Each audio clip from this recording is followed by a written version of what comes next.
Good morning students. आज हम जातिवाद के बारे में चर्चा करेंगे। जातिवाद या जाति भक्ति एक ऐसी जाति के व्यक्तियों की वह भावना है जो देश के या समाज के सामान्य हितों का ख्याल न रखते हुए केवल अपनी जाति के सदस्यों के उत्थान, जातीय एकता और जाति की सामाजिक स्थिति को दृढ़ करने के लिए प्रेरित करती है।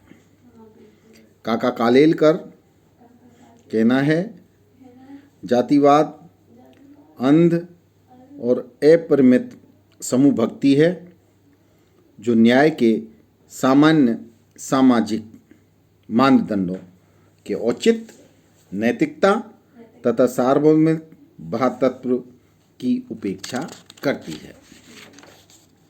जातिवाद वह संकीर्ण भावना है जो एक जाति के सदस्यों को अन्य लोगों के सामान्य हितों की चिंता नहीं करते हुए अपनी ही जाति के लोगों की विभिन्न क्षेत्रों में प्राथमिकता देने को प्रेरित करती है। अब जातिवाद के विकास के जो कारक हैं उसके बारे में हम प्रकाश डालेंगे। पहला है वैवाहिक प्रतिबंध। वैवाहिक प्रतिबंध के अंतर्गत जाति अंतर्विवाही प्रथा आती है। इस प्रथा के अनुसार प्रत्येक के लिए अपनी जाति के समूह में वैवाहिक संबंध स्थापित करना आवश्यक है। वैवाहिक क्षेत्र के अपनी ही जाति या उपजाति तक सीमित होने की वजह से जीवन साथी के चुनाव की समस्या आती है। ऐसी स्थिति में लोगों का यह प्रयत्न रहता है कि अपनी ही जाति वालों को विभिन्न क्षेत्रों में आगे बढ़ने और नौकरियों तथा सुख सुविधा प्राप्त करने के अवसर मिले। दूसरा है यातायात एवं संदेश वाहन के साधनों का विकास। यातायात और संदेश वाहन के साधनों के विकास ने जातिवाद को राष्ट्रव्यापी बना दिया है। एक ही जाति के लोग देश के विभिन्न कोनों में पहुंच गए हैं। जाति बिरादरी वालों के आज प्रांतीय नहीं बल्कि अखिल भारतीय सम्मेलन संपन्न होते हैं, जिनमें अपनी जाति के सदस्यों के हितों के संरक्षण पर विचार विमर्श किया जाता है।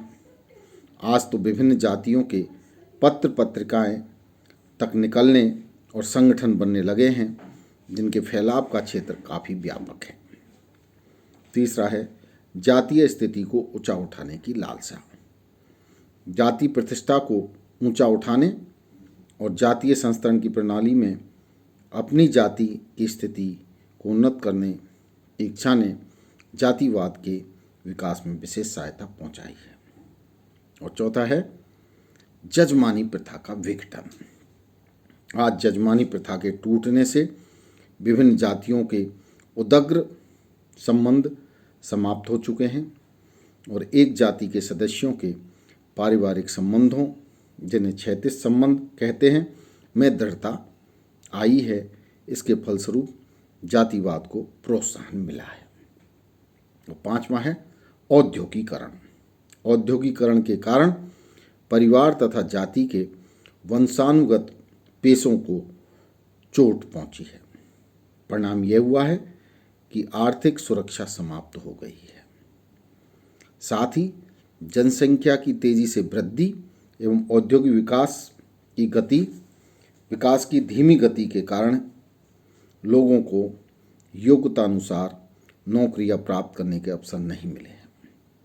ऐसी स्थिति में जाति के द्वारा अपने सदस्यों को आर्थिक सुरक्षा प्रदान करने हेतु लोग अपनी ही जाति वालों को उच्च पद प्राप्त करने के अवसर देना चाहते हैं। चौथा है नगरीयकरण। नगरों की दशाओं ने जातिवाद को प्रोत्साहित किया है। नगरों में विभिन्न जातियों, धर्मों, संस्कृतियों तथा आर्थिक स्तर के लोग पाए जाते हैं। यहाँ विभिन्न स्वार्थों के आधार पर बने संगठन भी दिखलाई पड़ते हैं। ऐसी स्थिति में जाति ही पीछे क्यों रहती है? नगरों में घनिष्ठ एवं दृढ़ समूह के रूप में जातीय संगठन बनने लगे, जिन्होंने जातिवाद को बढ़ावा दिया और जातियों का विभेदीकृत विकास, जातियों के विभेदीकृत विकास ने भी जातिवाद को प्रोत्साहित करने में सहायता पहुंचाई है। कुछ जातियों को विशेषाधिकार प्राप्त हो रहे हैं और कुछ ने अनेक निरयोग्यता से पीड़ित रही हैं। ऐसी दशा में कुछ जातियों को उच्च शिक्षा प्राप्त करने, उच्च नौकरियों में आने, धन कमाने एवं अपनी सामाजिक स्थिति ऊंची उठाने के विशेष अवसर मिले हैं। परिणाम यह हुआ है कि कुछ जातियों ने आर्थिक व राजनीतिक शक्ति प्राप्त कर ली है और कई जातियों को इससे वंचित रहना पड़ा है। कुछ जातियां अपने परंपरागत व्यवसायों में लगी रही और उन्हें आर्थिक दृष्टि से प्रगति करने और अपने जीवन स्तर को ऊंचा उठाने का मौका नहीं मिला। इस स्थिति में विभिन्न जातियों में कटुता को बढ़ाया है और परिणाम स्वरूप जातीय संगठन दृढ़ हुए हैं। 8वां है संस्कृतिकरण। संस्कृतिकरण की प्रक्रिया का उल्लेख प्रोफेसर एम.एन. श्रीनिवास ने किया है। संस्कृतिकरण वह प्रक्रिया है जिसमें एक निम्न जाति, ब्राह्मण, क्षत्रिय या प्रभु जाति के खान पान, रहन सहन, देवी देवता, प्रथाओं, रीति रिवाजों, वेशभूषा, व्यवहार और जीवन जीने के ढंग को अपनाती है।